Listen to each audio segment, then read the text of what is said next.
আজকে বানানোর পরে আমরা খুব ভালো লাগছে। আমরা ছয়জনে মিলে বানাইতে পারছি, যারা চারজন আমার খুব ভালো লেগেছে। কিন্তু আমি মনে করি আমার যে সহপাঠী স্বজন ওদেরকে নিয়ে আমার যা কিছু সব ওদেরকে নিয়ে আমি স্বজনকে নিয়ে সভাপতি নিযুক্ত হয়েছি, ঠিক আছে, কিন্তু আমি আমার গ্রামের 10 জন আমার 10 জন আরও 9 জন মেম্বারকে নিয়েই আমি চলবো। সবাই মিলে আমাদের একটাই উদ্দেশ্য থাকবে যে আমার গ্রামটা উন্নতি করা।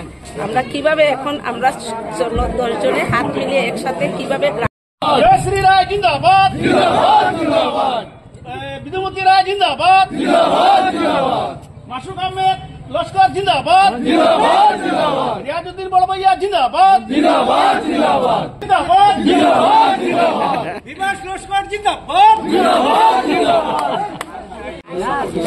কতটুকু আনন্দ লাগলো পঞ্চায়েত হওয়ার পরে? খুব আনন্দ।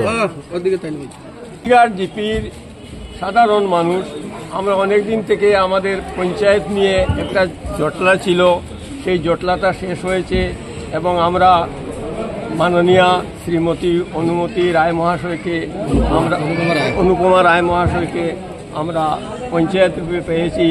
আগেও আমরা অনুপমা রায়কে পেয়েছিলাম, উনি আমাদের কাজ ভালো করেছেন। আশা করি আমাদের এই পঞ্চায়েতে তিনি আরও উন্নত থেকে উন্নততর কাজ করবেন জনগণের। আজকে পঞ্চায়েতে অনেক দিনের পর আজকে বানানোর পরে আমরা খুব ভালো লাগছে। আমরা ছয়জনে মিলে বানাইতে পারছি, যারা চারজন আইতো না তার লাগে আমরা খারাপ লাগে না, কিন্তু তারা যদি আইতো আজকেতে আমরা আরো অনেক ভালো লাগতো।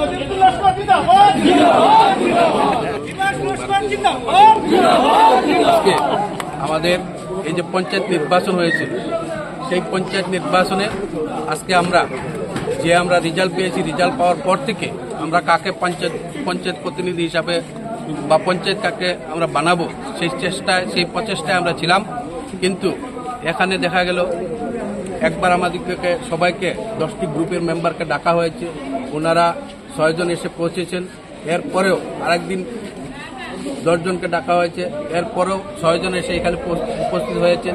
আজকে দীর্ঘ অপেক্ষার পর আজকের দিনও 10 জন মেম্বারকে ডাকা হয়েছিল। সেই 10 জন মেম্বারের মধ্যে যারা প্রথম দিন থেকে 6 জন মেম্বার একজোটে উপস্থিত হয়েছিলেন, সেই 6 জন মেম্বার এখানে আজকে উপস্থিত হয়েছেন এবং সেই মেম্বার 6 জনের মাধ্যমে আজকে আমাদের ভারতীয় জনতা পার্টির পক্ষে এবং চান্নিঘাট জিপির পক্ষে আজকে আমরা চান্নিঘাট জিপির একজন সভাপতি অনুপমা রায়কে সবার সমর্থনে এবং বিপুল সংখ্যক জনসাধারণ এখানে আমাদের চান্নিঘাট জিপির থেকে এসেছেন, সবাই সমর্থনে আজকে অনুপমা রায়কে আমরা চান্নিঘাট জিপির দ্বিতীয়বারের মতো পঞ্চায়েত সভাপতি হিসাবে আমরা পেয়ে আমরা অত্যন্ত আনন্দিত। কিন্তু একটা দুঃখের কথা বলবো এই জায়গাতে, যেহেতু চান্নিঘাট জিপি সেই জিপিটি আসামের মধ্যে পড়ে, আসাম থেকে অন্য কোনো কোথাও নাই। সেই আসামে হিমন্ত বিশ্ব শর্মাজির নেতৃত্বে যে পঞ্চায়েত নির্বাচন হয়েছিল, সেই পঞ্চায়েত নির্বাচনে প্রতিটি গ্রুপের মধ্যে একজনকে করে প্রতিনিধি এখানে গ্রুপ মেম্বার যারা তাদেরকে ভারতীয় জনতা পার্টির হোক যে কোনো দলেরই হোক বিপুল সংখ্যক জনসাধারণের ভোট দিয়ে ওনাদেরকে জয়যুক্ত করেছিলেন।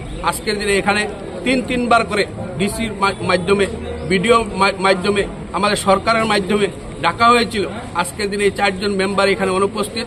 আজকের দিনে এই 4 জন মেম্বার যাদেরকে জনসাধারণের ভোট দিয়ে জিতিয়েছিলেন, সেই জনসাধারণগুলা আজকে কি বলবে? আজকে এখানে আসার কথা ছিল, ওনারা 1বার 2বার করে 3বারও ওনারা আসেনি, তার জন্য আমরা দুঃখিত। কিন্তু আজকের দিনে আমাদের যে পঞ্চায়েত সভাপতি হয়েছেন, আমরা চাই যে প্রত্যেক জনসাধারণকে মিলে 10টি গ্রুপ সদস্যদেরকে একসঙ্গে নিয়ে আমরা চান্নিঘাট জিপিকে কিভাবে করে তুলব, এটাই আমার উদ্দেশ্য। প্রত্যেক জনগণকে আমার প্রণাম ও ছোটদেরকে আমার আশীর্বাদ। সবাইকে আমি আমার স্নেহাশীষ জানাচ্ছি আর সবাইকে বলছি সবার আশীর্বাদেই আমি হয়েছি।